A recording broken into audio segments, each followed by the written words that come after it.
influence and onto the main.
The elite of the Templars are ready, Herald.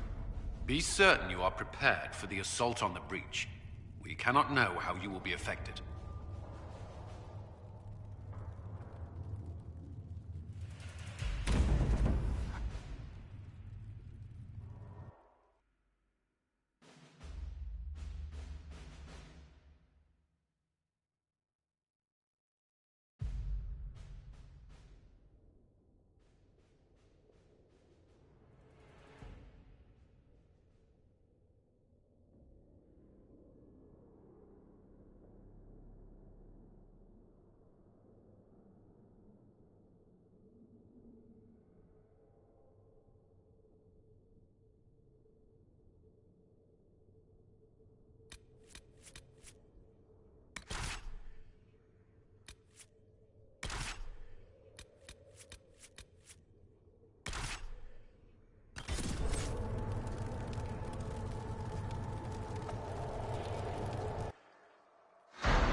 Templars!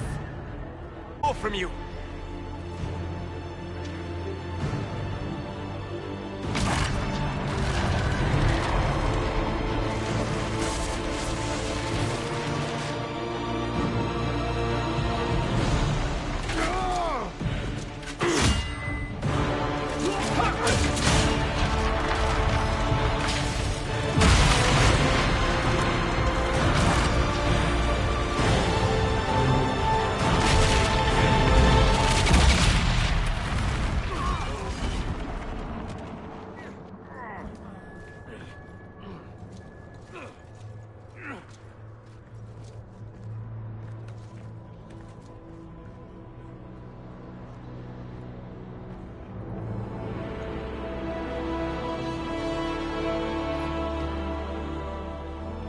did it.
Solus confirms the heavens are scarred but calm.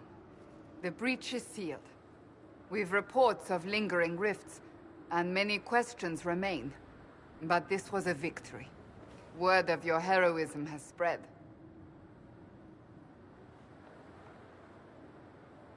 You know how many were involved. Luck put me at the center. A strange kind of luck. I'm not sure if we need more or less. But you're right. This was a victory of Alliance. One of the few in recent memory. With the breach closed, that alliance will need new focus.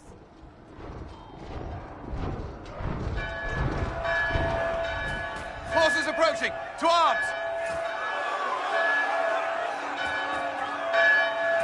What the... We must get to the gates!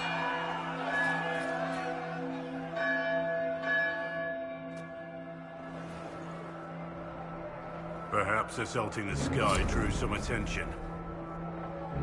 We have to put up barricades or something. This could be bad. Real bad. This bodes poorly. Always something. You're important. So protect us.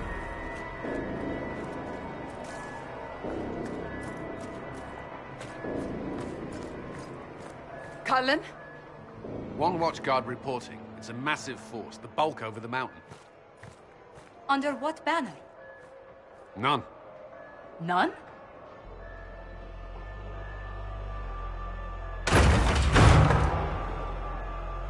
If someone could open this, I'd appreciate it.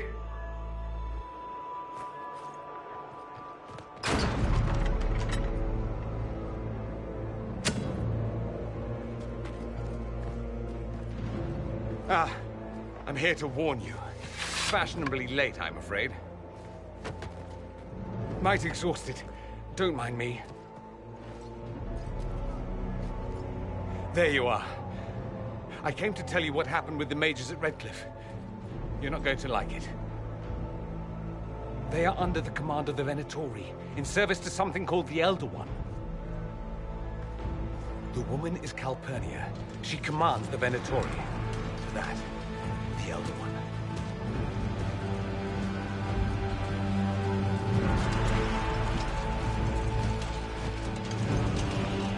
They were already marching on Haven. I risked my life to get here first. Cullen, give me a plan. Anything. Haven is no fortress. If we are to withstand this monster, we must control the battle. Get out there and hit that force. Use everything you can. Soldiers, gather the villagers! Fortify and watch for advanced forces! Inquisition! With the Herald! For your lives! For all of us!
firing.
More incoming.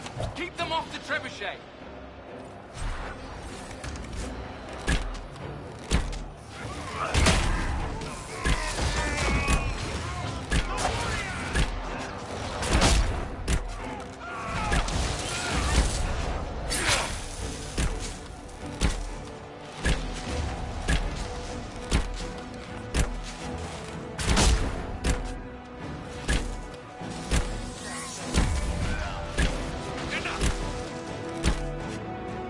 We've got time. Crew the trebuchet. Start firing.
We can't face it here. We have to do something. Everyone to the gates!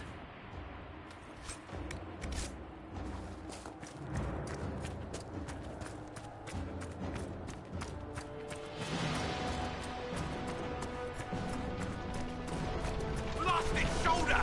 Herald! Help me with this door!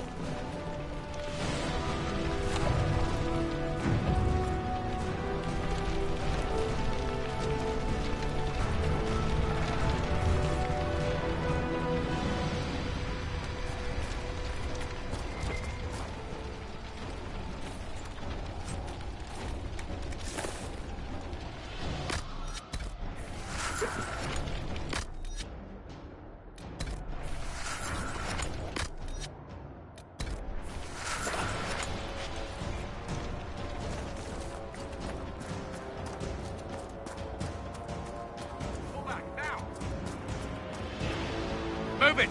Move it!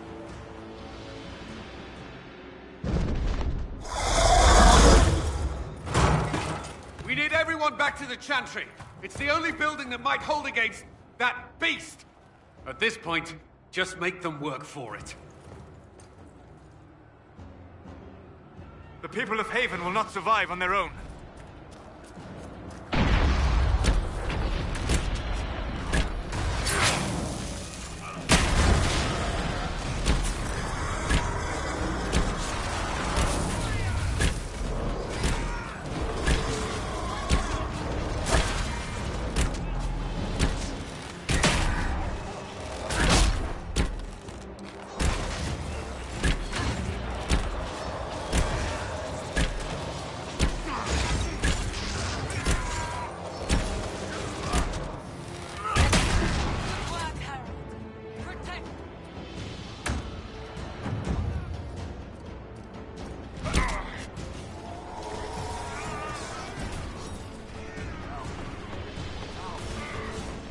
I hear someone.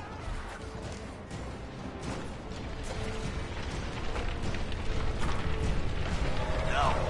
Someone down. About time. Let me out of here.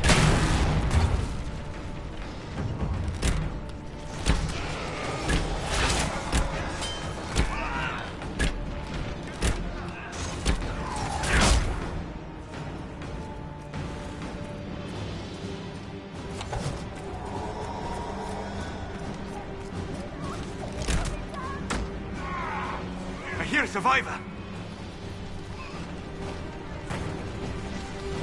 The Herald will save us. He will. I knew you would help. We are all blessed. A survivor!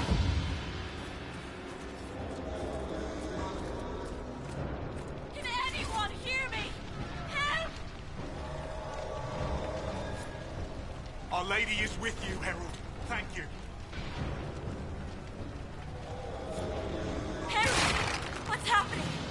Maker, thank you. Thank you.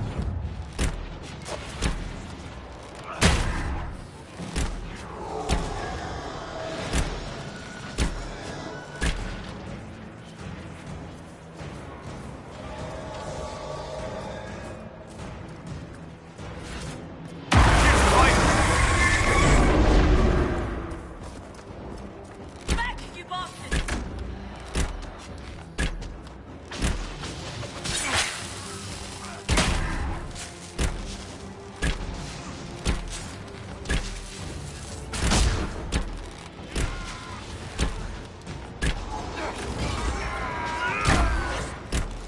Let's have this, Savinta!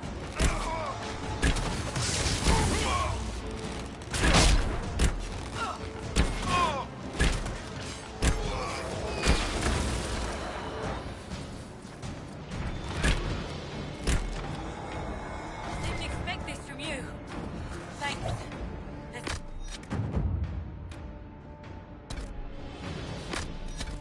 That's everyone. Into the Tree.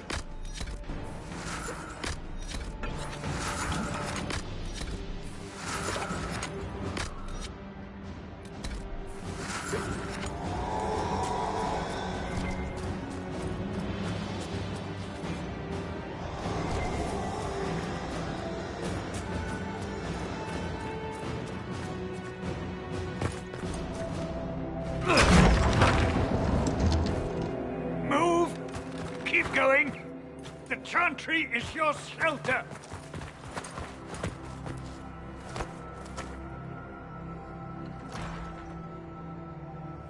A brave man. He stood against a Venatori. Briefly, I am no Templar. Herald, our position is not good. That dragon stole back any time you might have earned us. There has been no communication, no demands. Only advance after advance. There was no bargaining with the mages either. This Elder One takes what it wants. From what I gathered in Redcliffe, it marched all of this way to take your herald.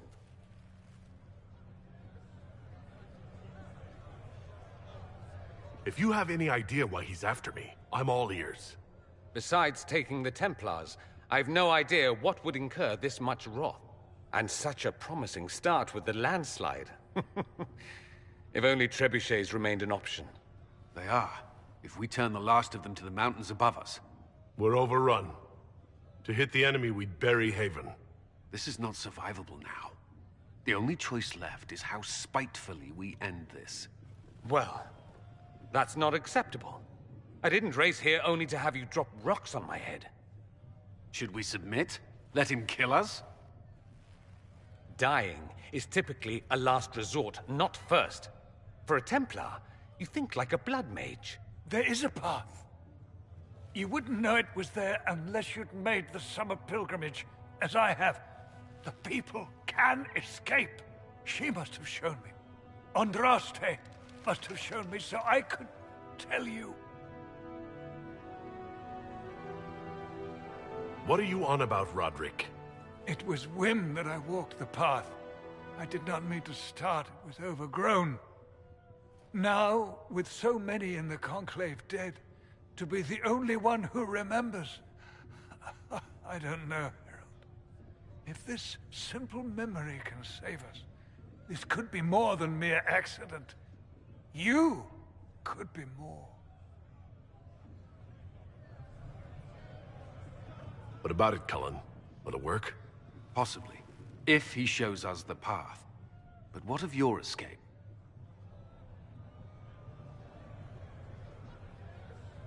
Perhaps you can surprise the Elder One. If you are meant for this, if the Inquisition is meant for this, I pray for you.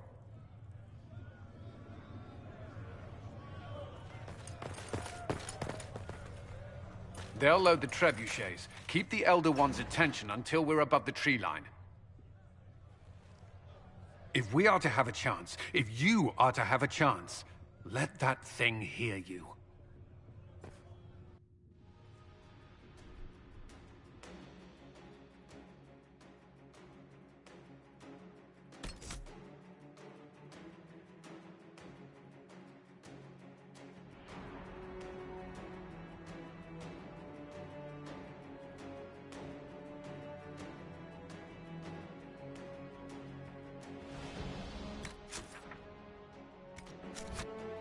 We will exact a heavy price.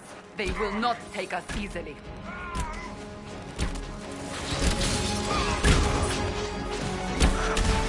Marshal needs help!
send the machine. It must be aimed.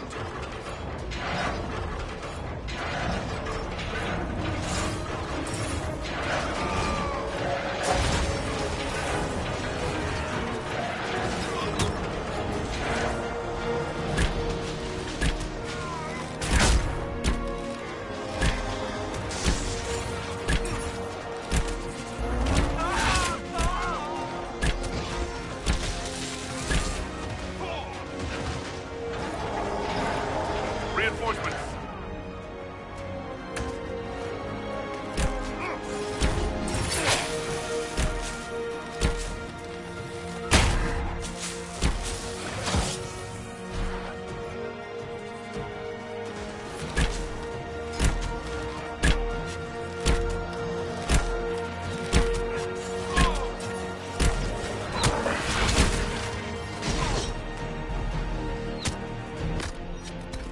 Someone help!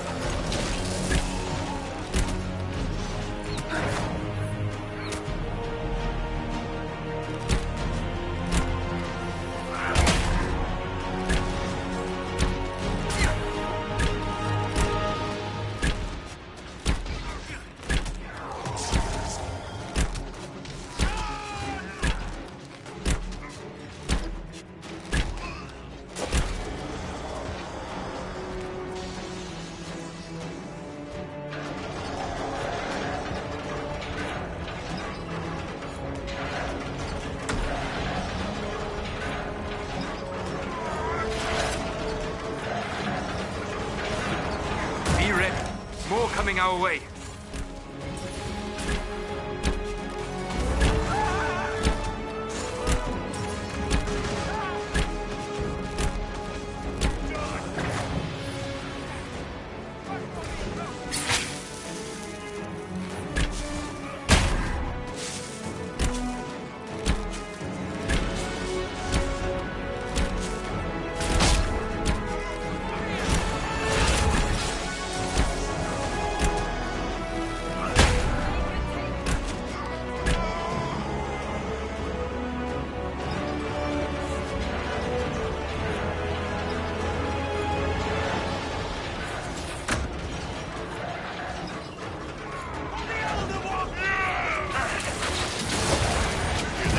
Get ready.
Now!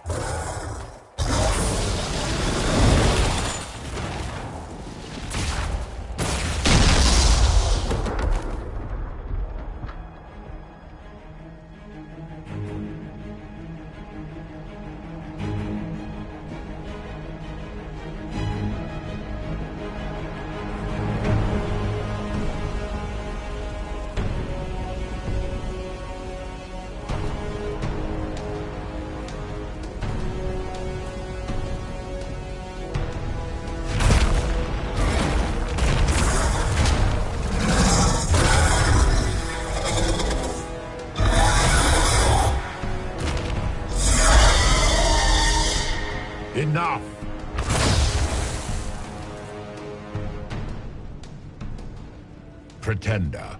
You toy with forces beyond your ken, no more.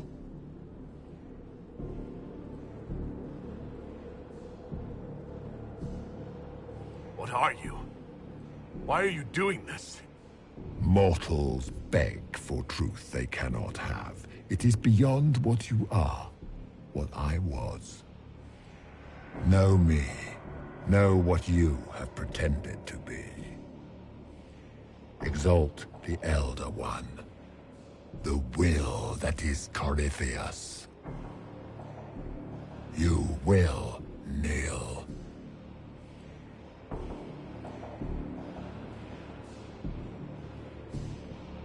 You're forcing this fight for no reason. You will resist. You will always resist. It matters not. I am here to anchor. The process of removing it begins now.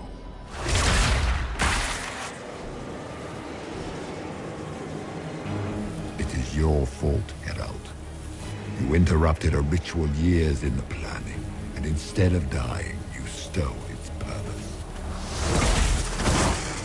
I do not know how you survived, but what marks you as touched, what you flail at rifts, I crafted to assault the very heavens.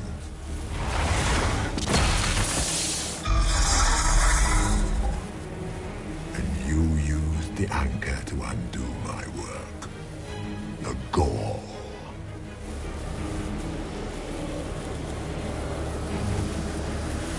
What is this thing meant to do?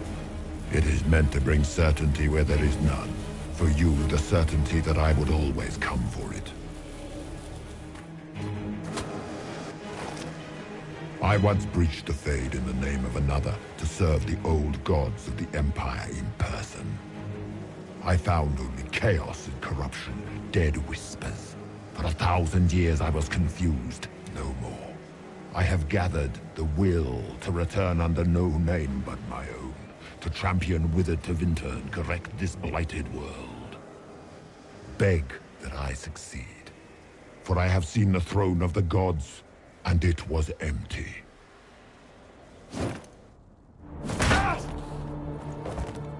The anchor is permanent. You have spoilt it with your stumbling.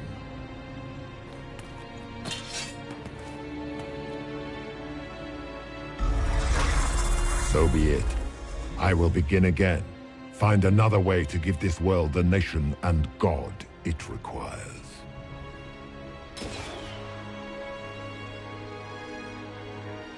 And you, I will not suffer even an unknowing rival. You must die.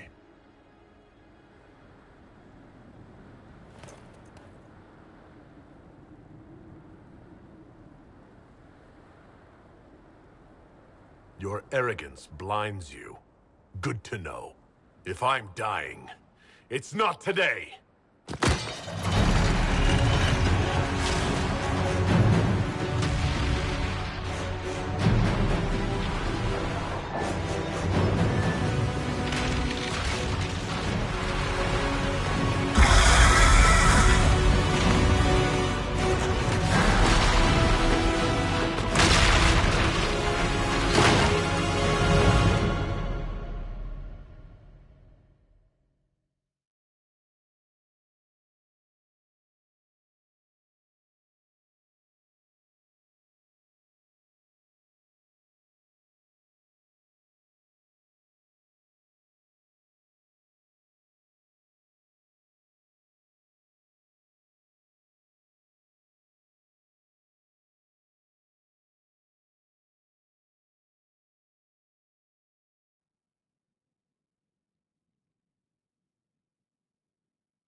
There.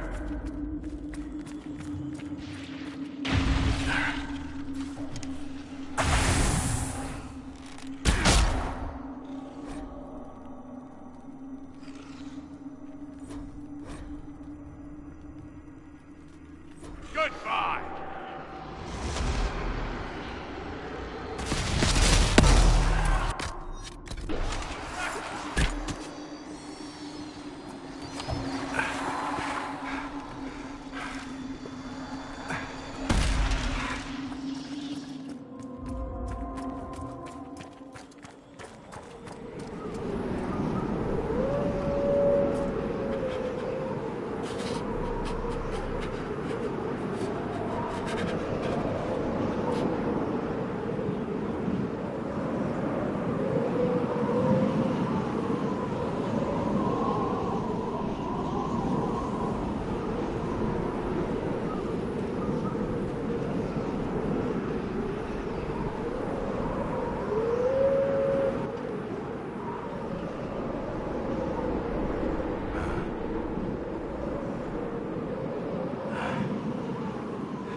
It's cold. Nothing.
Recent.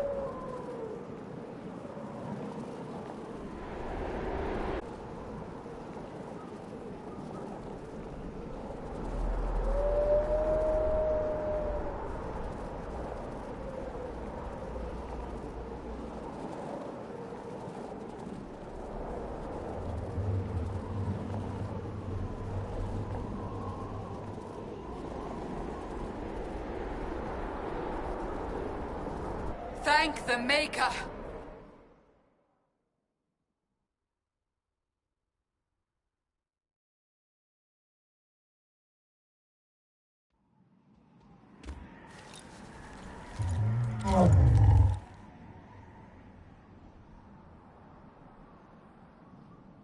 What would you have me tell them?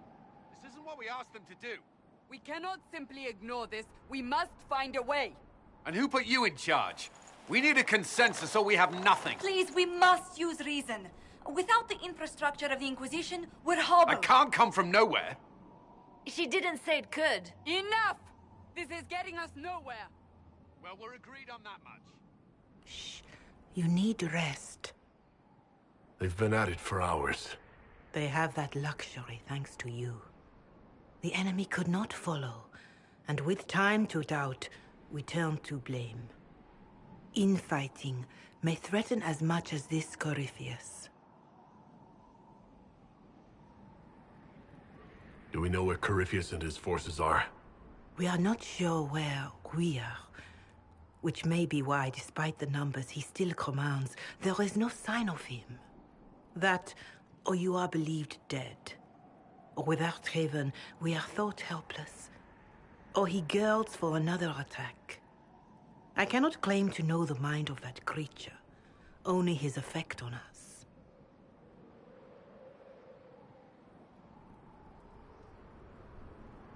They're arguing about what we do next. I need to be there. Another heated voice won't help. Even yours. Perhaps especially yours.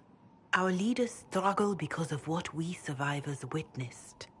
We saw our defender stand and fall. And now we have seen him return. The more the enemy is beyond us, the more miraculous your actions appear, and the more our trials seem ordained.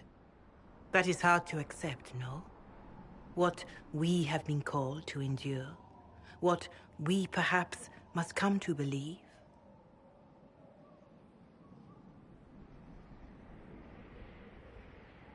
I escaped the avalanche.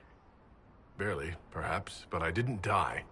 Of course, and the dead cannot return from across the veil. But the people know what they saw. Or perhaps what they needed to see. The Maker works both in the moment and in how it is remembered.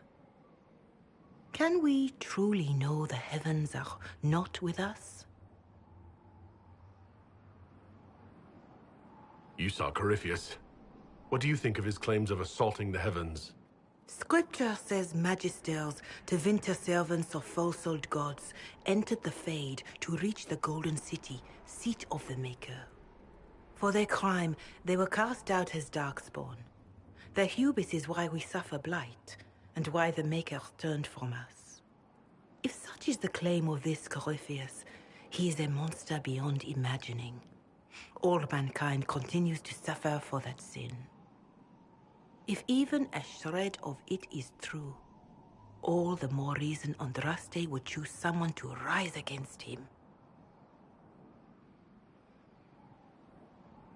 Corypheus said he found only corruption and emptiness. Nothing golden. If he entered that place, it has changed him without and within. The living are not meant to make that journey. Perhaps these are lies he must tell himself, rather than accept that he earned the scorn of the Maker. I know I could not bear such.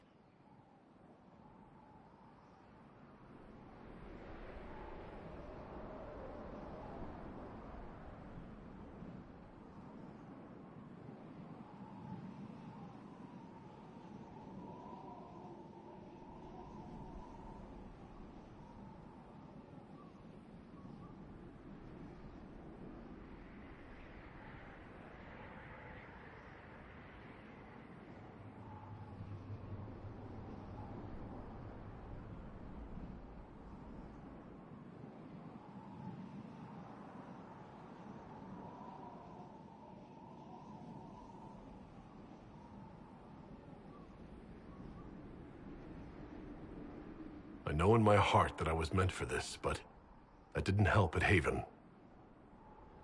I want to believe Andraste is with me, but doubt is everywhere.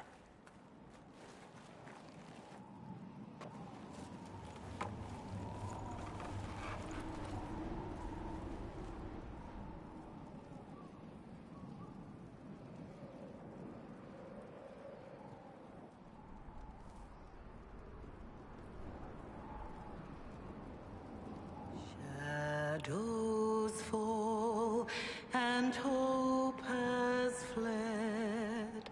Still your heart, the dawn will come, and the path is dark. The sky, for one day soon, the dawn will come.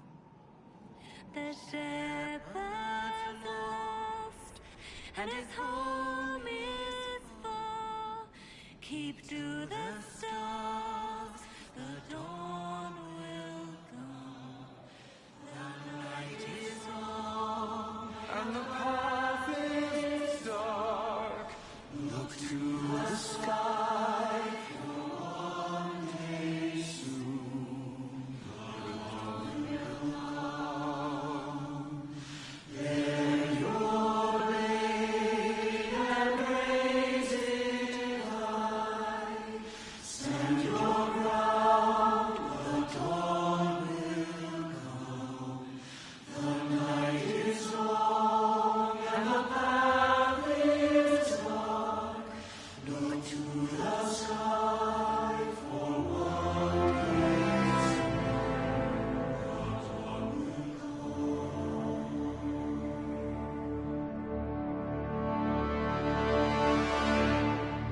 Faith is made stronger by facing doubt. Untested, it is nothing.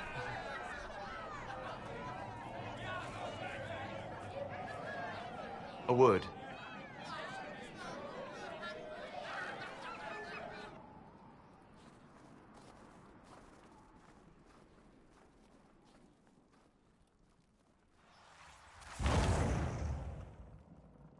The humans have not raised one of our people so high for ages beyond counting. Her faith is hard-won, Lethalan. Worthy of pride, save one detail. The threat Corypheus wields. The orb he carried. It is ours. Corypheus used the orb to open the breach. Unlocking it must have caused the explosion that destroyed the Conclave. We must find out how he survived. And we must prepare for their reaction when they learn the orb is of our people. All right. What is it and how do you know about it? Such things were foci, said to channel power from our gods. Some were dedicated to specific members of our pantheon. All that remains are references in ruins, and faint visions of memory in the Fade, echoes of a dead empire. But however Corypheus came to it, the orb is Elven, and with it, he threatens the heart of human faith.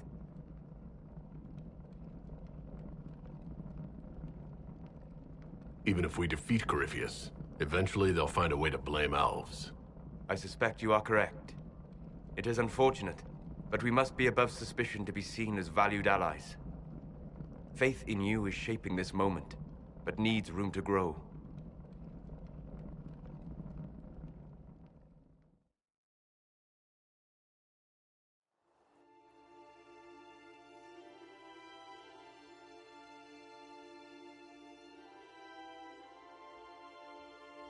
By attacking the Inquisition, Corypheus has changed it. Changed you. Scout to the north. Be their guide.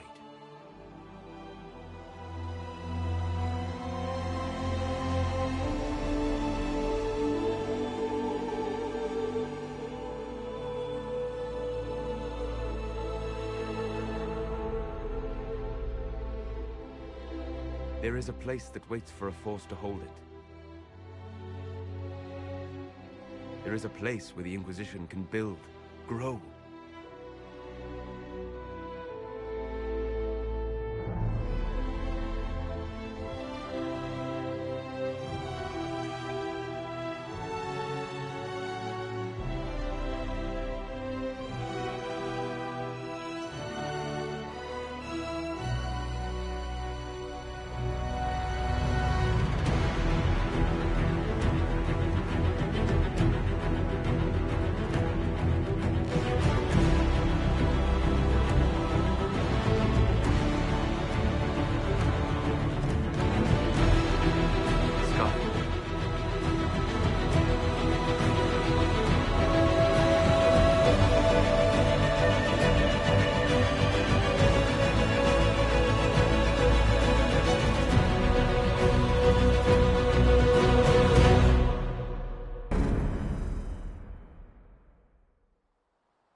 They arrive daily from every settlement in the region.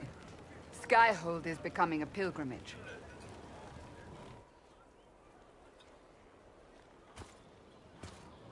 If word has reached these people, it will have reached the Elder One. We have the walls and numbers to put up a fight here, but this threat is far beyond the war we anticipated. But we now know what allowed you to stand against Corypheus. What drew him to you?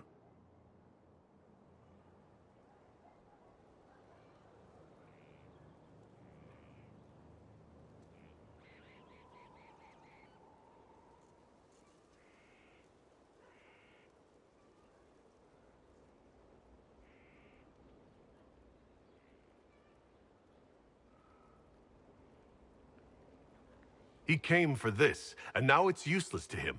So he wants me dead. That's it. The Anchor has power, but it's not why you're still standing here. Your decisions let us heal the sky. Your determination brought us out of Haven. You are the creature's rival because of what you did. And we know it. All of us. The Inquisition requires a leader. The one who has already been leading it.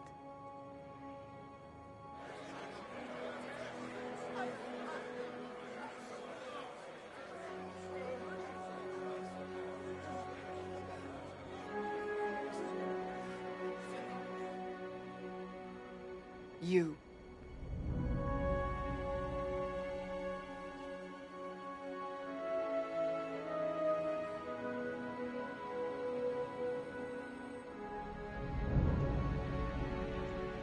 I have tried to serve faithfully, to understand the burden I was meant to carry.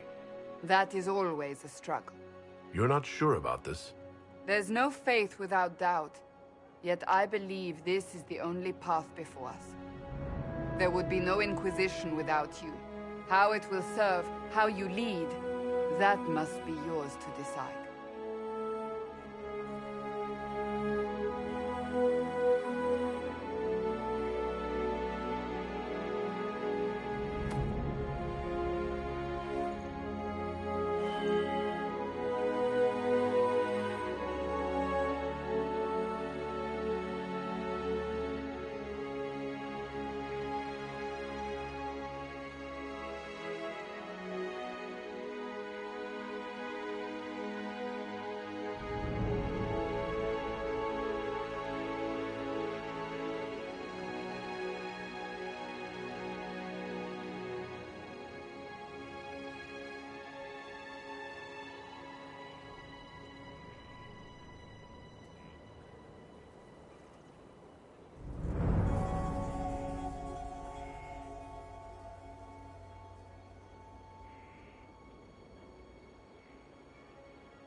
I will lead us against Corypheus, and I will be an ambassador.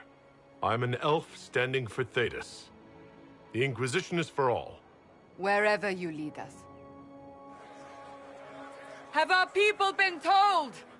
They have. And soon, the world. Commander, will they follow? Inquisition, will you follow? Will you fight? Will we triumph? Your leader, your herald, your Inquisitor!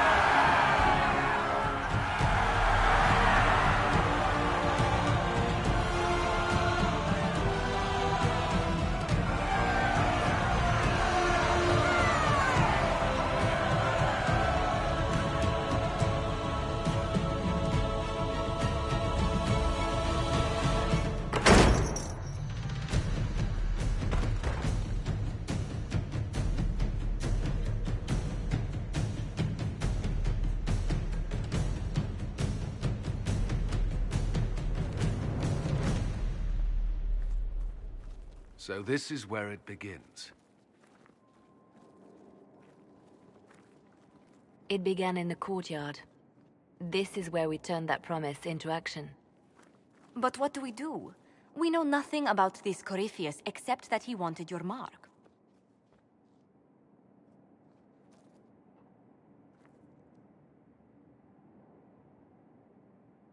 Corypheus wants to restore Tevinter. Is this a prelude to war with the Imperium? I get the feeling we're dealing with extremists, not the vanguard of a true invasion. Tevinter is not the Imperium of 1,000 years ago. What Corypheus yearns to restore no longer exists. Though they would shed no tears if the South fell to chaos, I'm certain. Corypheus said he wanted to enter the Black City, but this would make him a god. He's willing to tear this world apart to reach the next. It won't matter if he's wrong. What if he's not wrong? If he finds some other way into the Fade? Then he gains the power he seeks, or unleashes catastrophe on us all. Could his dragon really be an archdemon? What would that mean? It would mean the beginning of another blight. We've seen no darkspawn other than Corypheus himself. Perhaps it's not an archdemon at all, but something different? Whatever it is, it's dangerous. Commanding such a creature gives Corypheus an advantage we can't ignore. Someone out there must know something about Corypheus. Unless they saw him on the field, most will not believe he even exists. We do have one advantage. We know what Corypheus intends to do next. When you were at Therenfall, you uncovered a plot to kill Empress Celine. Imagine the chaos her death would cause. With his army. An army he's growing. The Envy Demon gloated about a massive force of demons. Corypheus could conquer the entire south of Thedas, god or no god. I'd feel better if we knew more about what we were dealing with. I know someone who can help with that. Everyone acting all inspirational jogged my memory, so I sent a message to an old friend. He's crossed paths with Corypheus before and may know more about what he's doing. He can help. I'm always looking for new allies. Introduce me. Parading around might cause a fuss. It's better for you to meet privately, on the battlements. Trust me, it's complicated. Well, then, we stand ready to move on both of these concerns. On your order, Inquisitor. I know one thing. If Varric has brought who I think he has, Cassandra is going to kill him.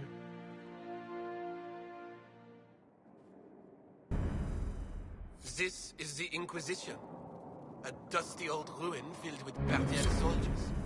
If you shut your mouth and opened your eyes, you'd see that the Inquisition is our one hope.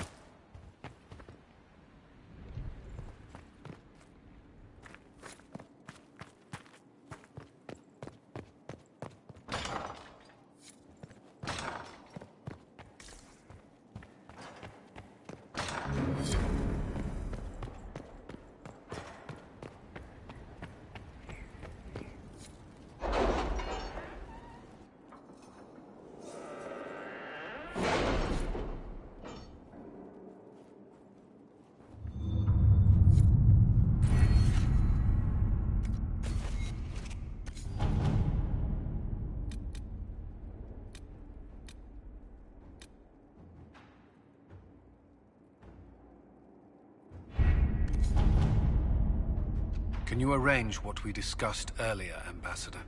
I found the money. The Inquisition will compensate the families of those we lost at Haven. Thank you.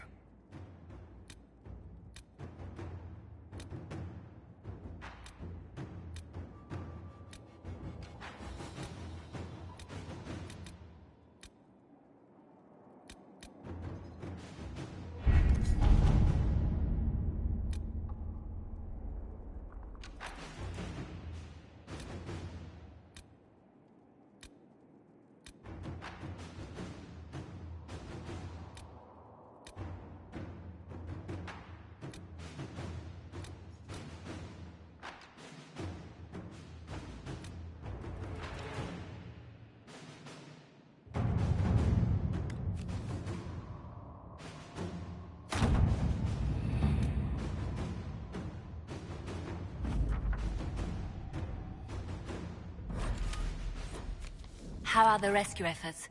Have they found anyone alive? Excavation is slow, as you can imagine.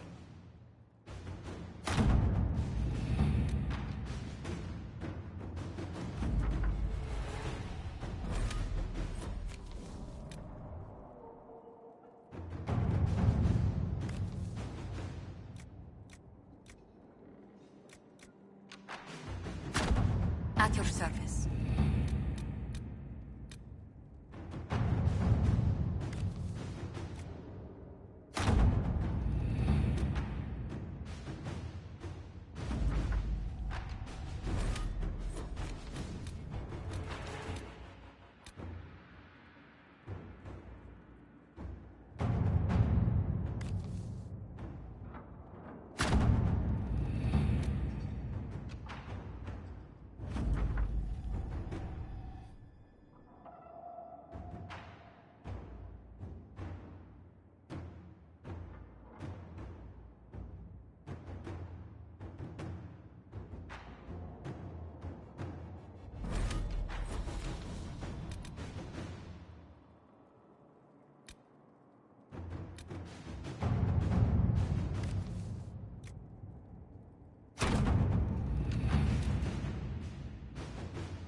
Inquisitor.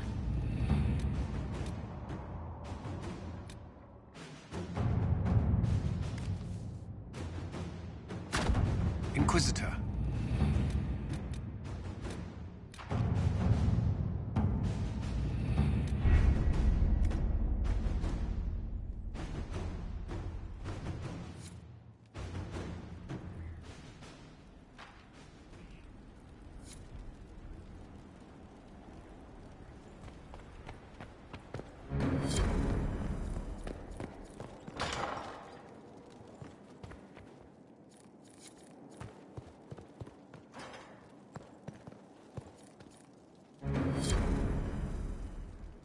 I've made some inquiries into the Imperial Court. The sooner we deal with the threats to the Empress, the better. The political situation in the Empire is dangerously unstable. It will complicate matters. Everything in the Empire complicates matters. It's the Orlesian national pastime. Turn your nose up at the grand game if you like, Commander, but we play for the highest stakes, and to the death. The Court's disapproval can be as great a threat as the Venatori. We must be vigilant to avert disaster.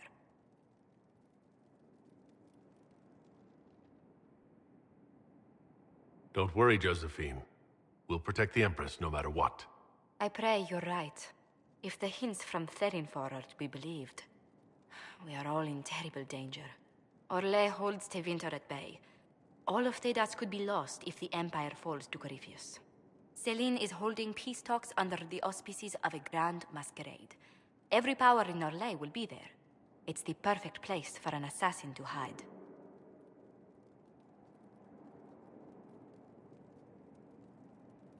Does Celine know about the threats against her?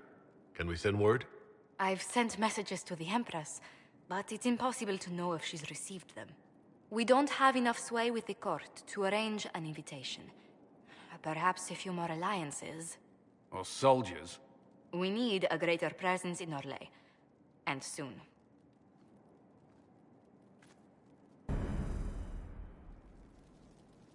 Inquisitor, I was just inspecting our new headquarters. Foundation cracks, nesting animals, and miles from any centers of civilization. The staff must make it presentable if we're to receive any visitors of distinction.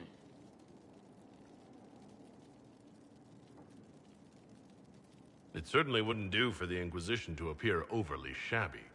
We've only just now convinced everyone we are precisely what Thedas requires. The Templars will be scrutinizing your leadership. They should feel secure here.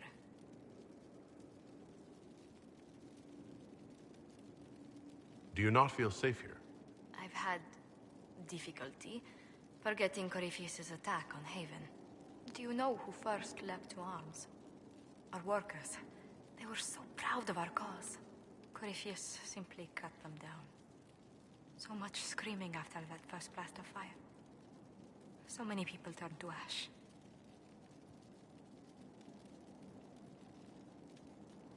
We lost far too many good people to that monster. I'm sure they'll find rest with the Maker.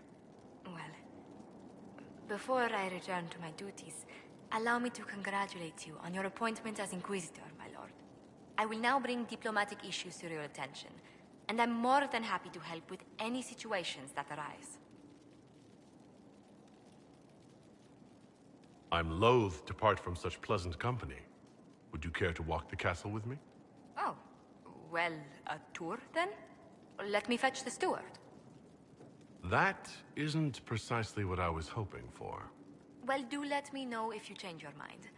Now I must find someone to prepare the guest quarters.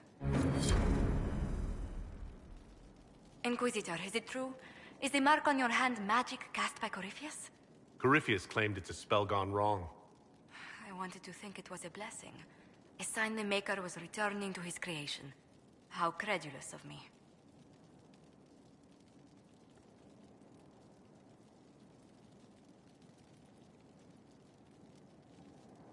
Perhaps the Maker set these events in motion so long ago, we can no longer see his hand in them. It would be fitting if that were true. Does it hurt?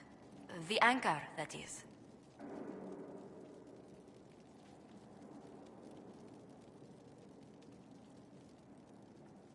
It looks strange, but done me harm.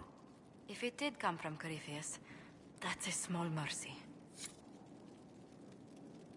A situation requires your attention. Three loyalists in the city of Jadar are spreading accusations that you're responsible for the Divine's death. They're unusually organized. I recommend we send people to Jadar to deal with the matter. Will anyone even believe me if I claim I didn't kill the Divine? Perhaps if they learn about your heroics. We should emphasize how you stopped the breach devouring the sky. Even in Jadar, it may win you a few admirers.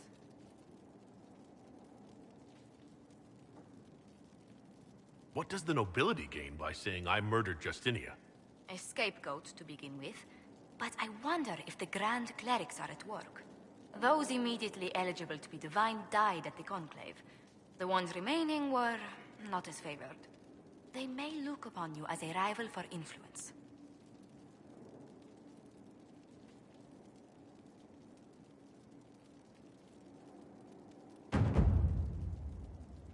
What may I do for you? What do the people make of us? We've gathered many favors among the nobility. They will be gently reminded of this.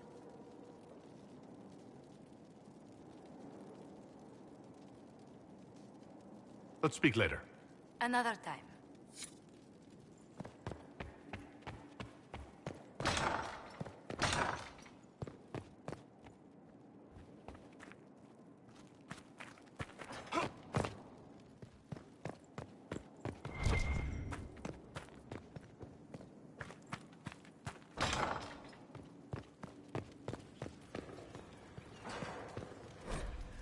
What was this place? So much room for whatever was here.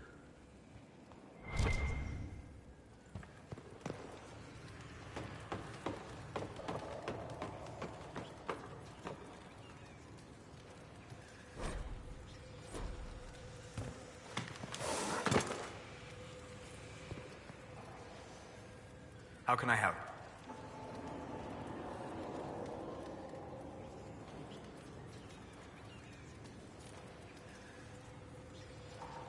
I'm interested in what you told me of yourself and your studies. If you have time, I'd like to hear more. You continue to surprise me. All right, let us talk.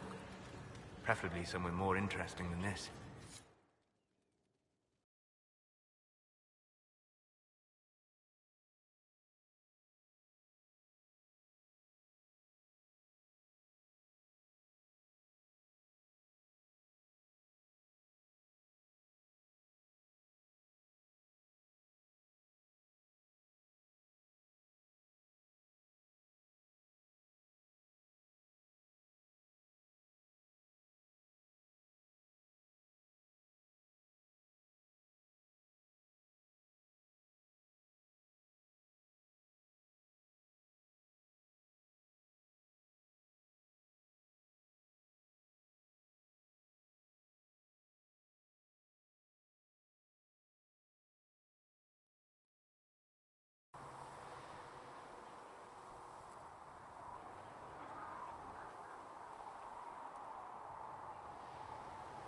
Why here?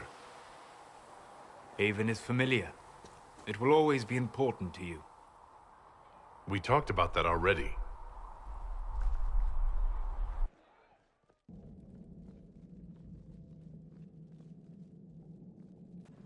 I sat beside you while you slept, studying the anchor.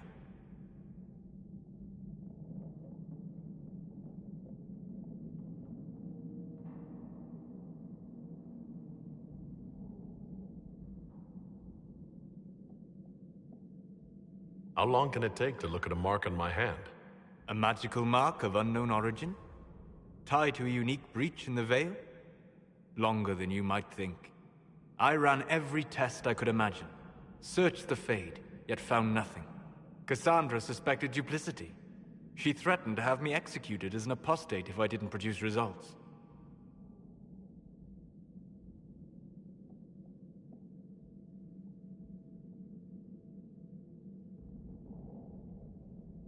Cassandra's like that with everyone. Yes. You were never going to wake up? How could you? A mortal sent physically through the Fade. I was frustrated, frightened. The spirits I might have consulted had been driven away by the breach. Although I wished to help, I had no faith in Cassandra, or she in me. I was ready to flee.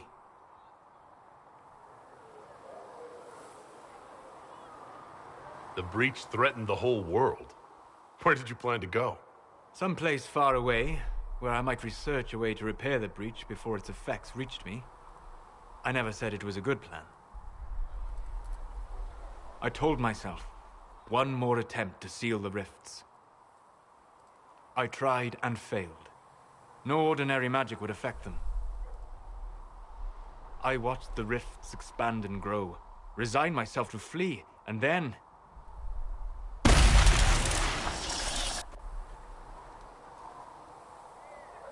It seems you hold the key to our salvation. You had sealed it with a gesture. And right then, I felt the whole world change.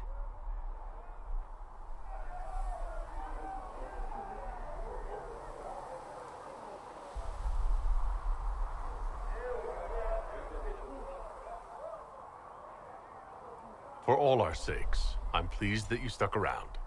As am I. You have fractured rules of man and nature, and you will shatter more before you are done. To visit me here, and you not even a mage. What do you mean? Where do you think we were? This isn't real. That's a matter of debate. Probably best discussed after you wake up.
They have certainly spared no expense.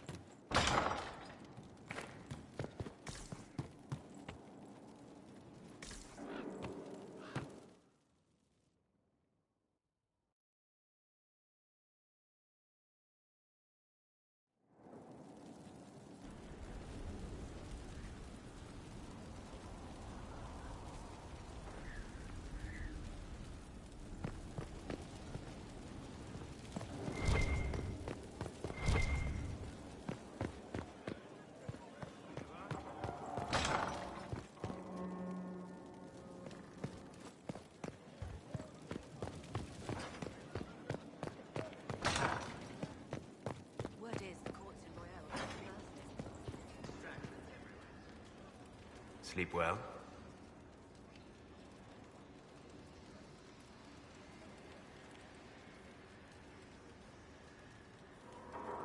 When I asked to talk to you, I didn't naked in front of the war table. Since you went to the trouble of finding me in your sleep, it was worth the effort of doing something interesting. I had no idea that the anchor would allow you to dream with such focus. It is truly remarkable, but I am reasonably certain we are awake now. And if you wish to discuss anything, I would enjoy talking. I'd like to hear more about what you saw in your exploration of the Fade. I would be happy to share it with you.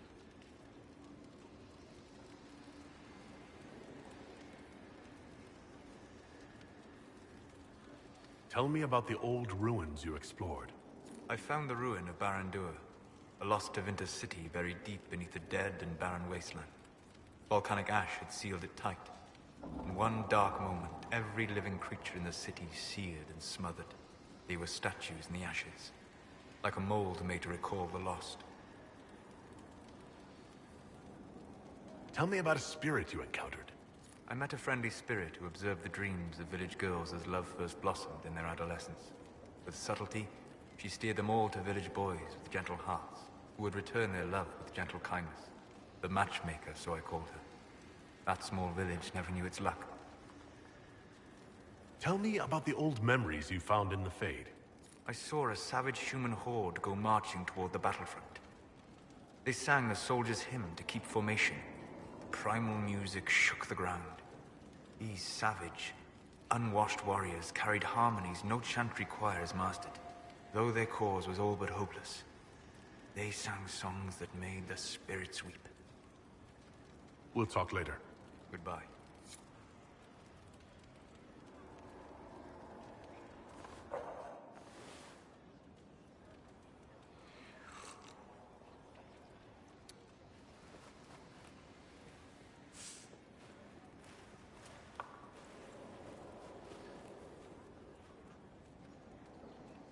Something wrong with your tea? It is tea. I detest this stuff. But this morning, I need to shake the dreams from my mind. I may also need a favor.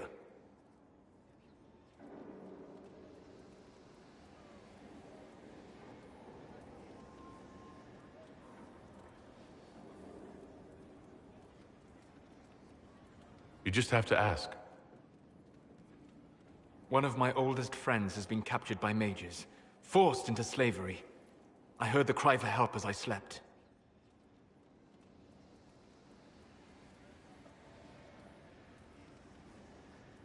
I'd be happy to help. What did these mages use to capture your friend? Blood magic? A summoning circle, I would imagine. I'm sorry? My friend is a spirit of wisdom. Unlike the spirits clamoring to enter our world through the rifts, it was dwelling quite happily in the Fade. It was summoned against its will, and wants my help to gain its freedom and return to the Fade. I thought spirits wanted to find their way into this world. Some do, certainly. Just as many Orlesian peasants wish they could journey to exotic Rivain. But not everyone wants to go to Rivain. My friend is an explorer, seeking lost wisdom and reflecting it. It would happily discuss philosophy with you, but it had no wish to come here physically. Do you have any idea what the mages want with your friend? No. It knows a great deal of lore and history, but a mage could learn that simply by speaking to it in the Fade. It is possible that they seek information it does not wish to give, and intend to torture it. All right. Let's go get your friend. Thank you. I got a sense of my friend's location before I awoke. I'll mark it on our map. Lethalin. I need to know more about Corypheus. We spoke of this on our travels to Skyhall. What more can I tell you? Cassandra and Varric seem more familiar with their adversary. You're a mage. You studied the Breach. And you seem to have some idea how a bastard like this might think. I'm flattered. I claim no secret wisdom, but I will guess as best I can.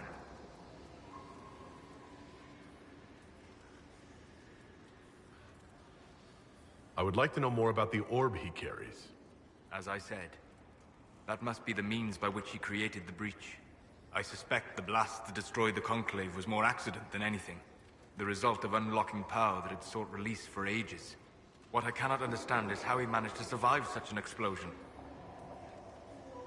You said that you believe the orb is Elven. I never would have believed a Devinter mage could unlock such a powerful relic. It clearly enhances his abilities, giving him access to power he should never have known.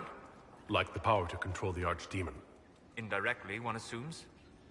Nothing in any lore connects my people to the old god dragons who became archdemons.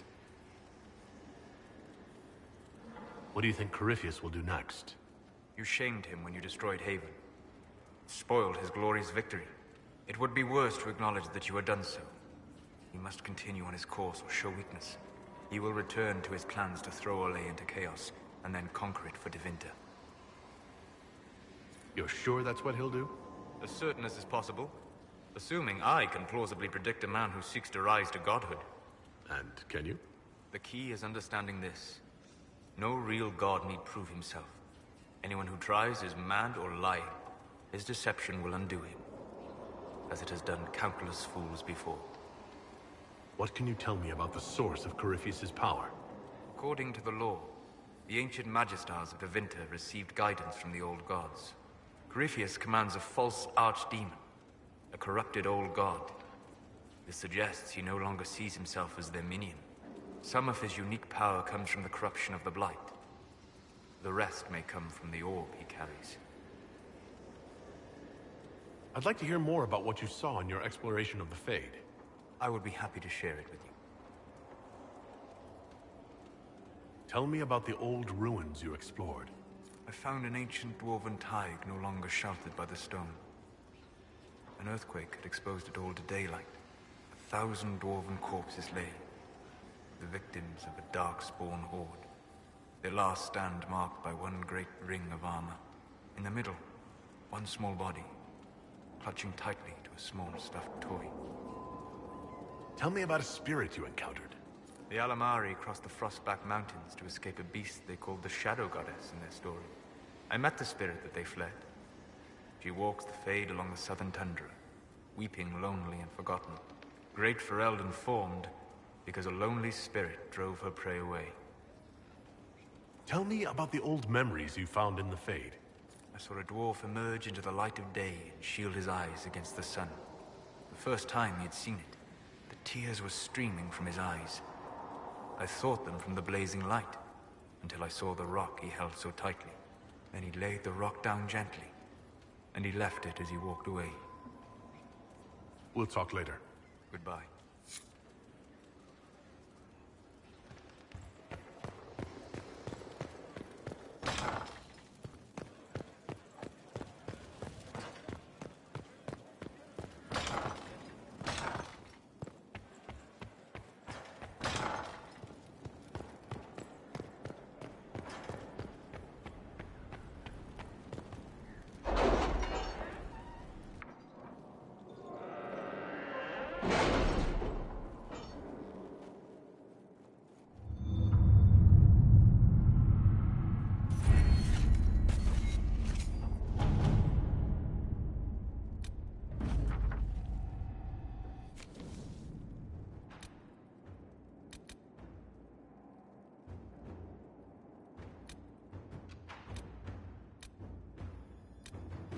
The order was sent? This morning.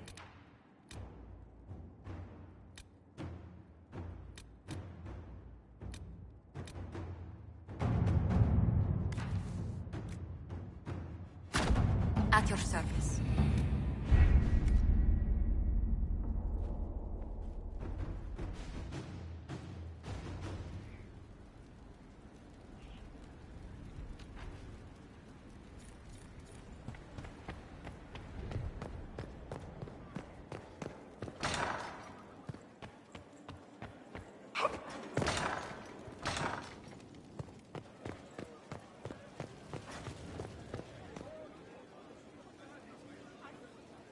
Your worship.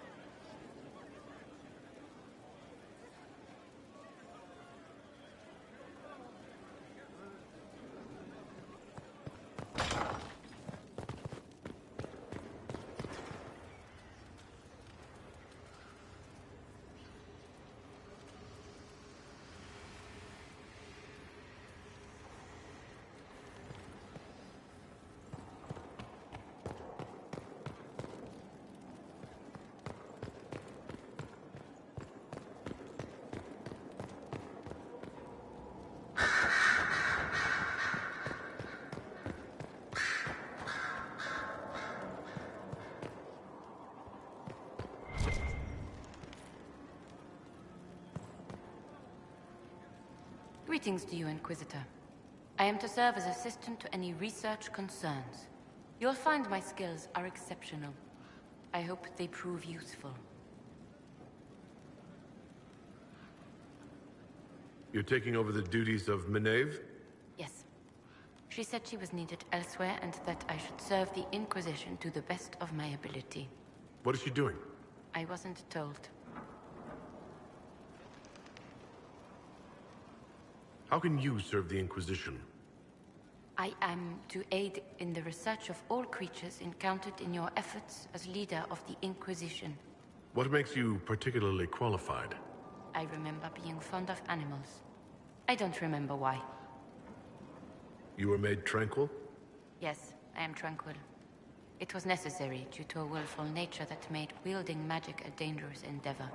I remember that being a difficult time, but I cannot remember why. My skills are well used in my current position. What is your evaluation of how we're doing? Adequate, based on the partial improvements to Skyhold. As you were. Yes, Inquisitor.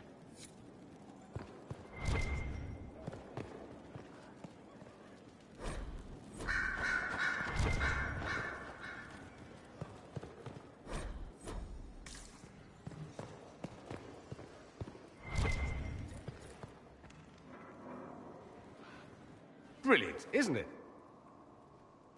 One moment you're trying to restore order in a world gone mad. That should be enough for anyone to handle, yes? Then, out of nowhere, an archdemon appears and kicks you in the head. What? You thought this would be easy? No, I was just hoping you wouldn't crush our village like an anthill. Sorry about that. Archdemons like to crush, you know. Can't be helped. Am I speaking too quickly for you?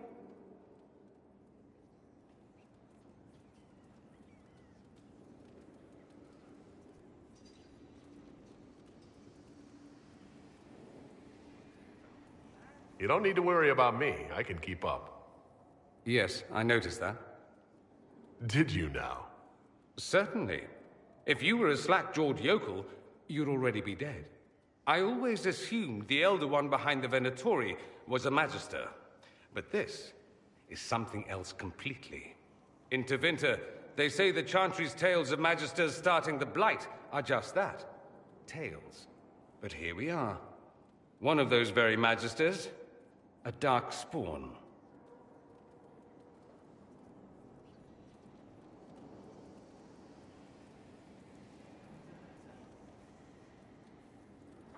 Who does the Imperium say started the Blight? You know how it is. Not us. They say Darkspawn were always there. Magisters and the Blight aren't even related. Is that a surprise? No one wants to admit they shit the bed.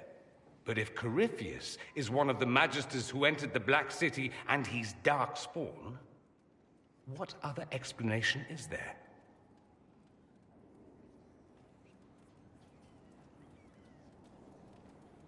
Why does that make you angry?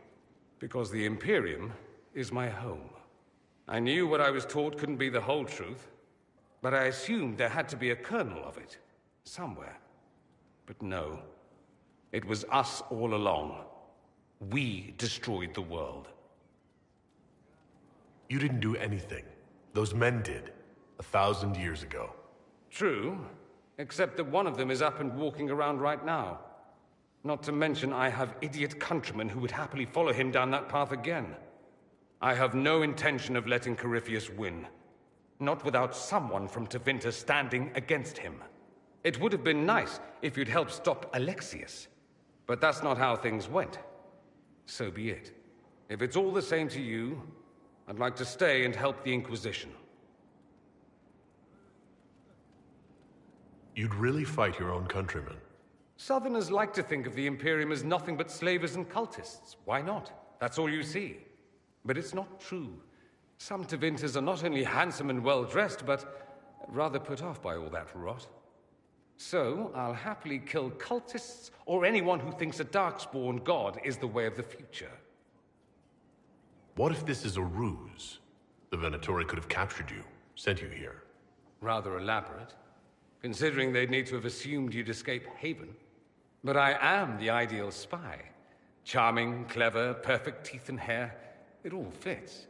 How about this? Let me help, and you can hang me later, if you wish. I look good in rope. We can use all the help we can get. No one will thank me, whatever happens. No one will thank you, either. You know that, yes?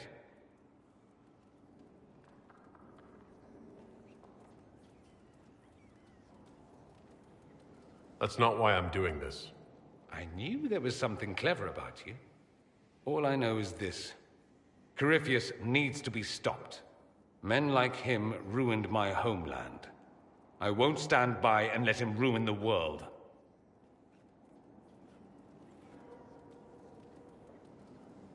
Oh, and congratulations on that whole leading the Inquisition thing, by the way.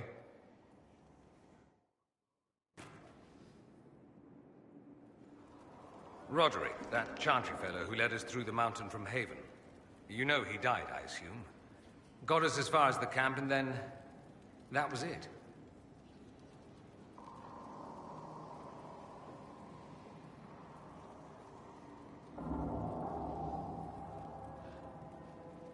Oh, that's too bad.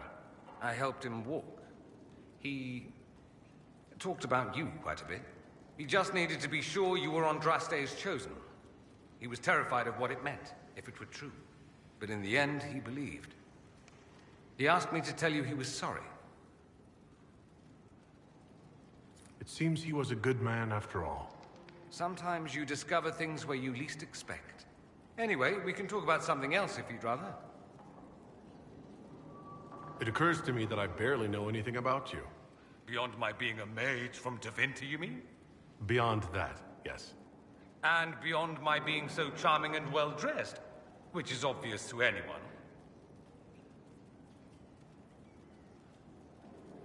Some more than others. Some people have superior taste. Now, what was I talking about? Ah, yes, me. I am the scion of House Parvis, a product of generations of careful breeding and the repository of its hopes and dreams. Naturally, I despised it all. The lies, the scheming, the illusions of supremacy. That's Tevinter in a nutshell, isn't it? Needless to say, my family was not happy with my choices.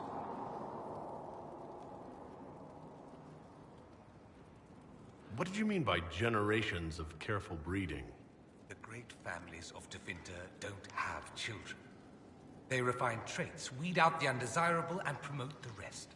My mother was chosen for my father because magic runs strongly in her blood. Never mind that they loathed each other. They wanted a son who could become Archon to make House Parvis the envy of the Imperium. They got me. A cautionary tale that you should be careful what you wish for. Why would your family be upset with your choices? Because I rejected their idyllic plan. If they had their way, by now I'd be married to some unlucky girl from a powerful family.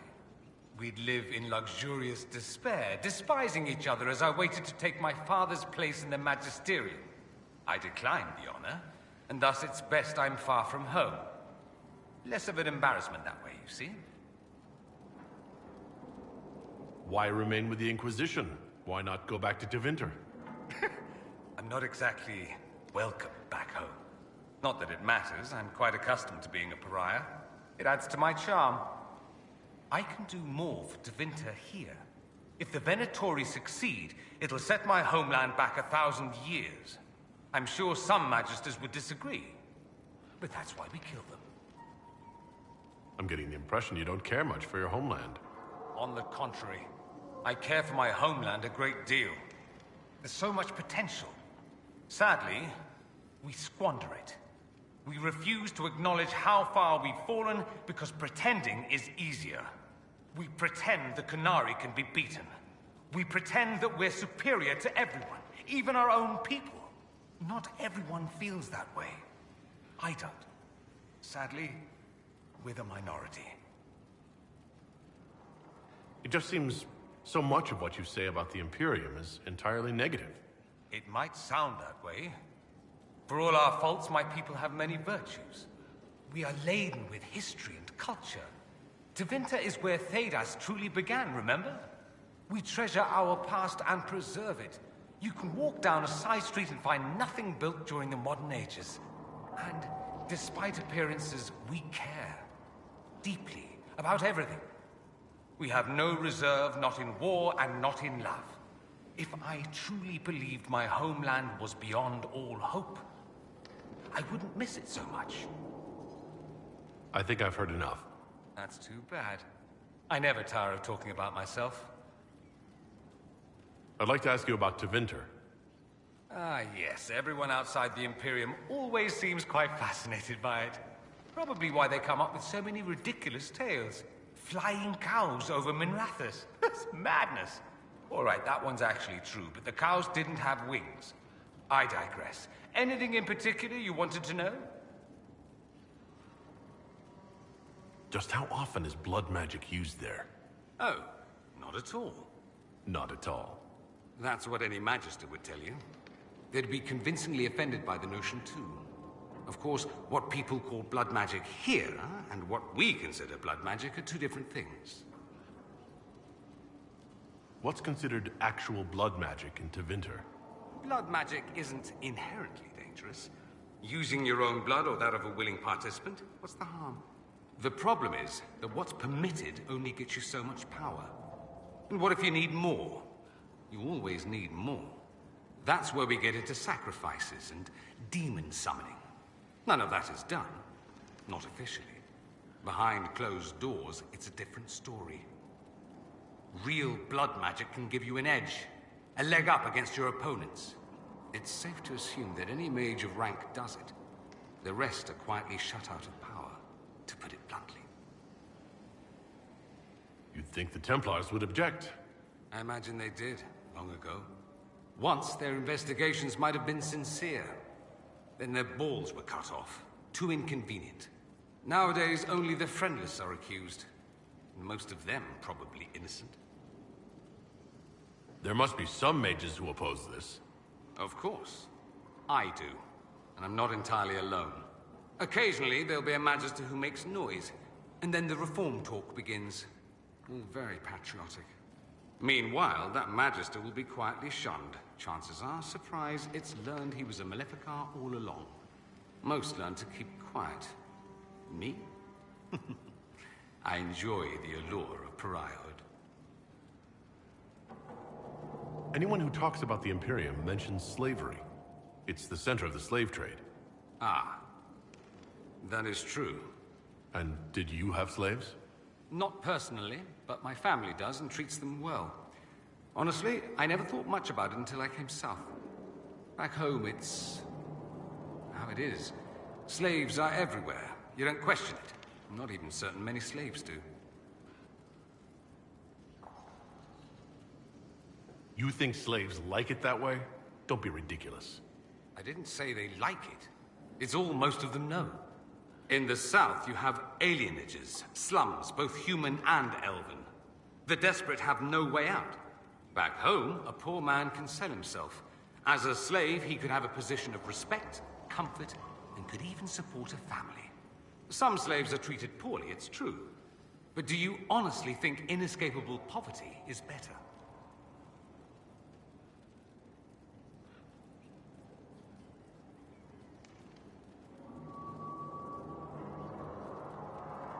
I suppose not, no. I don't know what it's like to be a slave, true. I never thought about it until I saw how different it was here. But I suspect you don't know either. Nor should you believe that every tale of Tevinter excess is the norm. It seems strange that an entire empire would be ruled by mages. I find it strange that your mages don't rule anything at all. Actually, the fiction in the Imperium is that mages don't rule. The Magisterium rules. That magisters are all mages is considered a convenient technicality. What is the Magisterium, exactly? The upper house of the Imperial Senate, and the only part worth having a seat on. Those seats are split among the circles of Magi, the Chantry, and the major families. All mages now. It's odd that outside the Imperium, you use Magister like it applies to every Tevinter mage. If you're not a Magister, then what are you called? No special title? I'm an Altus, which is almost as good as a Magister, depending on who you ask. I've never heard of an Altus. Upper class. Those families who trace descent from the Dreamers, the first prophets of the old gods. If you're a mage and you're not Altus, then you're later. Lower class. If you're not a mage at all, you're Soferati. That's everyone else. We do love our fancy words. I thought the Archon ruled over the Imperium. Well, yes. Technically, he can overrule laws passed by the Magisterium, but that never happens. Even so, he gets to appoint new Magisters, which means all the families vie madly for his favor. Thus, the Archon gets invited to all the parties. The truest path to Tevinter influence, let me tell you. If it's a fiction, that means mages do rule, then. Yes and no. Let me put it this way. Mages do rule, but not all mages are equal. If you're not from the right family, chances are you don't rule anything. Maybe you're even a slave. The idea that anyone could be a mage, however, keeps the masses placated. Can anyone be a mage? Technically. The potential runs mostly in bloodlines, but it's been known to happen. More importantly, commoners believe it can. Tevinter legend is chock full of mage heroes from humble origins. So they hold out hope. Someday my son or my son's son will be a mage. Someday. Poor sods don't realize that means he'll be a quaestor at the arse end of the 100 Pillars, at best. Being a quaestor isn't a good thing? I imagine the average non-mage likes to think so. Counting numbers and shuffling papers all day is better than many occupations after all.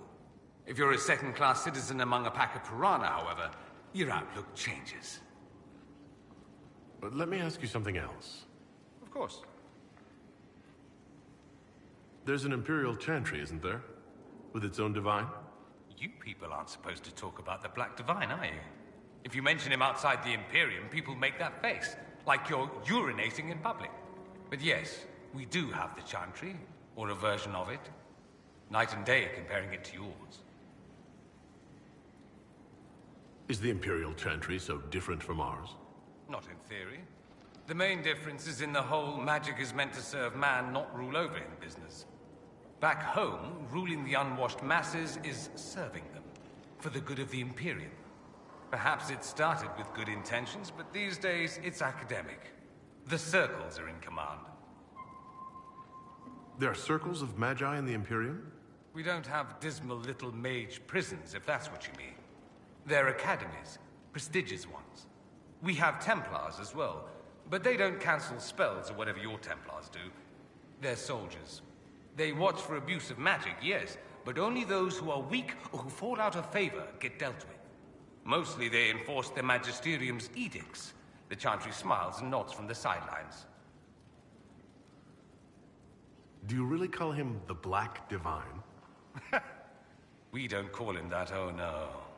In the Imperium, he's the true divine. The woman sitting on the Sunburst throne is some backwater pretender. It all stems from a disagreement over Andraste. Marvelous, isn't it? Why would they disagree over Andraste?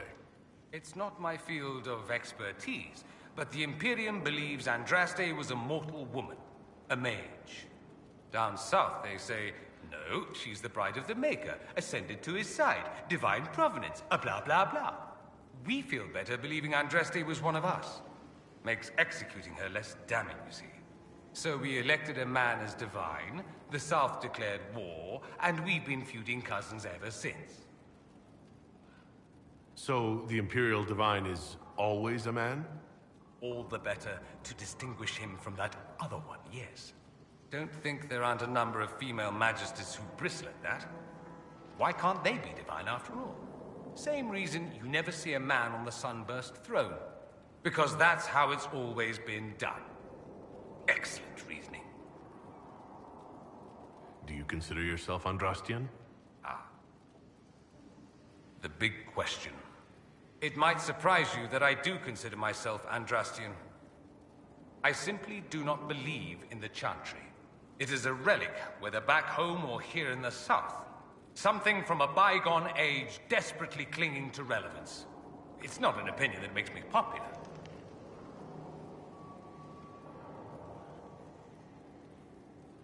I share your opinion, actually. That's not surprising, considering what the Inquisition represents. I'll say this. I may not believe in the Chantry, but I believe in you. In me? That the Maker sent you, whether through Andraste or fate. Cassandra is not wrong. You are what we needed most at the moment we needed it. That's what they will say in ages to come. I'm not sure about that, myself. Doubt is good. I like doubt. It will keep you sane. Me? I've seen too much to believe I know everything. The world is bigger than I. Even bigger than you. It laughs at all the things we think we know. The Maker doesn't need me to believe. But I do. The thought of no one at all watching out for us is too frightening. Let me ask you something else. So many questions. I'm wondering if the Imperium would be a useful ally. I'd think you'd be more concerned whether or not they'd support the Venatori. They won't, of course. At least, not officially. They'll disavow all knowledge of dangerous cultists. Secretly, many Magisters will rejoice at the idea. And if the South falls to chaos in the meantime, all the better. It would be in the Imperium's best interest to help. Surely it could use allies. I think the Imperium gave up on the idea of allies a long time ago. We've been fighting the Qunari for what? 200 years off and on? It's a point of pride that we go it alone. They'll sneer at the South behind their silk handkerchiefs and say, "You've had it easy for far too long." Let's not forget that the Inquisition seems to be an arm of the Orlesian Chantry. Anathema so far as they're concerned. We're not part of the Chantry. The Chantry opposed the Inquisition's formation. You think that matters? Don't be silly. The Herald of Andraste. Your very title smacks of the Southern Chantry. You may as well be a heathen. I think they're far more frightened what you'll do if you succeed. That's all I wanted to know. Fair enough. I should go. As you wish. So I take it you're Dalish? Is that the correct word here?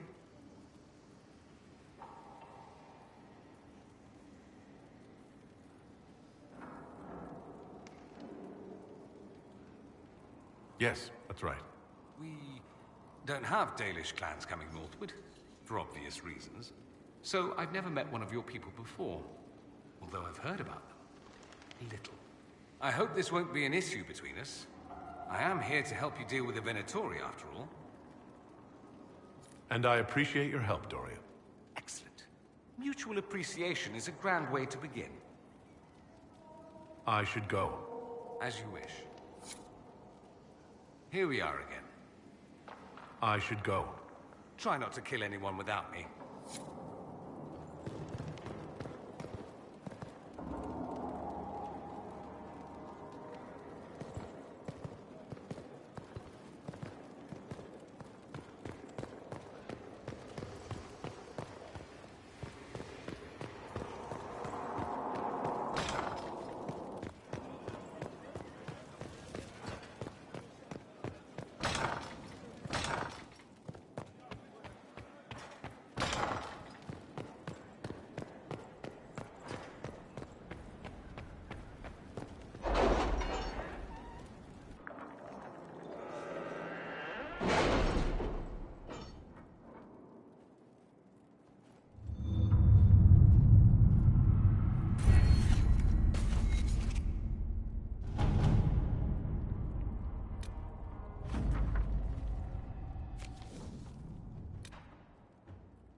Any news on rifts beyond reach of the Inquisition?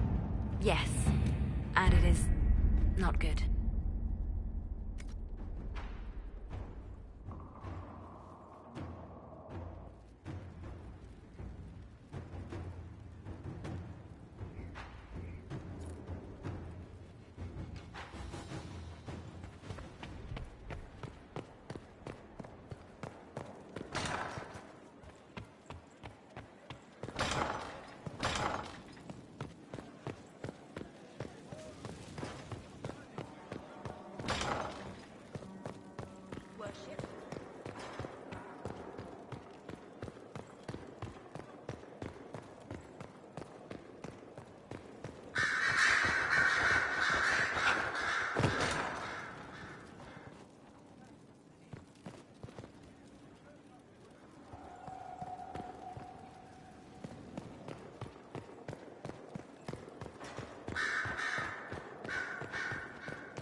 I'm sorry. So am I. The names of those we lost. You must blame me for this. We all saw who attacked us. We know exactly who to blame. I keep wondering if I could have done something different. When the first of my lookouts went missing, I pulled the rest back, awaiting more information. If they'd stayed in the field, they could have bought us more time. I was afraid to lose my agents. And instead, we lost Haven.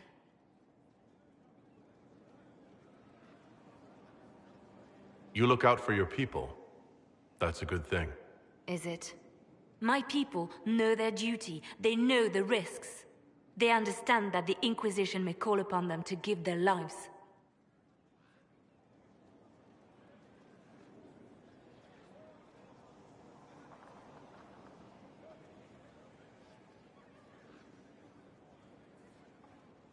Our people aren't tools to be used and discarded. Your instincts were right. Their lives matter. Can we afford such sentimentality? What if Corypheus... We are better than Corypheus.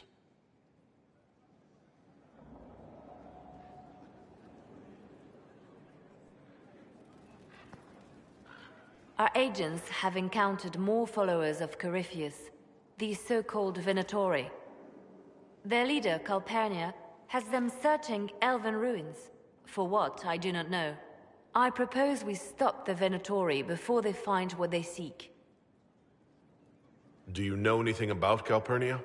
Only that Calpurnia is a name from ancient Tevinter legend. An unusual one. She was a priestess of Dumat, foster mother to the founder of the Imperium. A name like that is meant to assure the Venatori they follow in the footsteps of legends. We must prove them wrong. I'm pleased to see my spy master is on top of the matter. I try. These Venatori have been shadowing a merchant called Vicinius on Calpurnia's orders. They've investigated his finances, surveyed his warehouses. I propose that you meet with Vicinius. Flatter him. Find out what he knows of Calpurnia. Vicinius sounds like a Tevinter name. Born in Tallow. Although he claims to be from Virantium, he sells rare oils and amber, and prefers red wine to white. What side of the bed does he sleep on? He's unremarkable. I cannot think why Calpurnia would care. What if Vicinius is as much in the dark as we are? It never hurts to eliminate an avenue of inquiry. And we should tread lightly with the Venatori. They have contacts and spies, just as we do. The sooner you speak with Vicinius, the better. We should warn Vicinius that the Venatori cultists are sniffing around. You'd earn his trust. I'll make arrangements for you to visit his summer home in Val Royeaux. Hopefully, your attention should be enough to pique his interest. We'll have Calpurnia's secrets yet.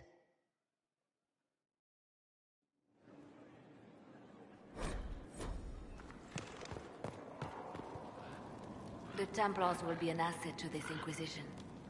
It's a shame we couldn't also get the mages on our side. The Divine's death hit you hard. How have you been feeling? Oh, you are referring to my outburst in the Haven. I am much better now. Justinia was such a dear friend, and there were so many things going wrong. Sometimes it's best to talk these things out. I was with a hero for Eldon when he defeated the Archdemon. With him by my side, anything was possible. But there is no happily ever after, not when life goes on. When the Divine requested my help, I went to her. I owed her that much. I sacrificed so much to do the Maker's work. But now, Justinia is dead. I was angry. I felt betrayed. But I shouldn't have let my emotions get the better of me. I'm sorry. Don't apologize. You were grieving and upset. I understand. Thank you. Now enough of this. Let us think more pleasant thoughts. Let's talk about you. Me? Bards tell tales. I bet you tell some good ones. There are plenty of tales in the library. Perhaps you should look for them there. What did you do before you worked for the Divine? I was a bard, an Orlesian spy for many years. For a time I also served a small cloister in Lothering. After the Blight, the Divine called on me to oversee her personal network. Can you teach me to be a bard? Being a bard is so much more than being a spy. It involves a keen understanding of politics, the ebb and flow of influence, the great game. The Bard's is an intricate dance where a smile can be sharper than any dagger. The best way to learn is to immerse yourself in it. Perhaps when this is all over, I'll teach you. I should leave you to your work. We can always talk later. Did you need something? You seem to know a great many people. I have made friends, and on occasion enemies. It's unavoidable. You have a history with the Warden who ended the Blight, don't you? He's always in my thoughts, even when we're far apart. My love is on a quest of his own. When the Inquisition has no further need of me, I will join him, for good this time. I have lost enough. I will not lose him as well. They say you spent some time in Lothering. Did you know the champion? We spoke a few times. I seldom left the Chantry, and we never became more than casual acquaintances. I saw more of the Hawk twins. Bethany in particular. She would spend time in meditation at the Chantry, and she seemed to like my stories. The other one, the young man, he was a little surly. I did encounter the champion again later in Kirkwall. Those were terrible times. Was this when the Chantry was destroyed? No, that happened later. But even then, the news coming out of Kirkwall was disheartening. There were some in Val Royeaux who wanted the Divine to declare an exalted march on Kirkwall. Justina sent me there to see if that could be avoided, to gather evidence to calm those agitating for war. I guess it didn't matter in the end. We can continue this conversation later. You know where I am. I'm listening. Anything I should know? It seems that the Orlesian army is awaiting our next move. Some of the generals are sympathetic to our cause, others are still suspicious. Our actions are under a great deal of scrutiny. I'll leave you to your work.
The city has agreed to send us 6 guardsmen.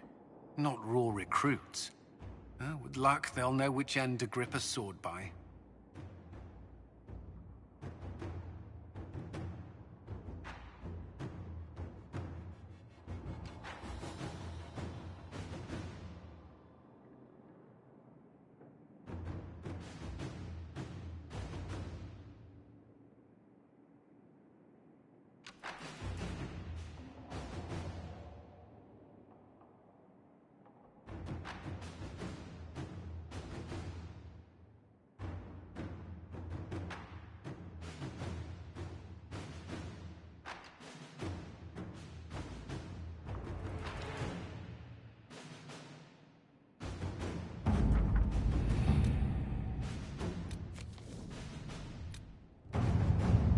We cannot neglect our soldiers' training.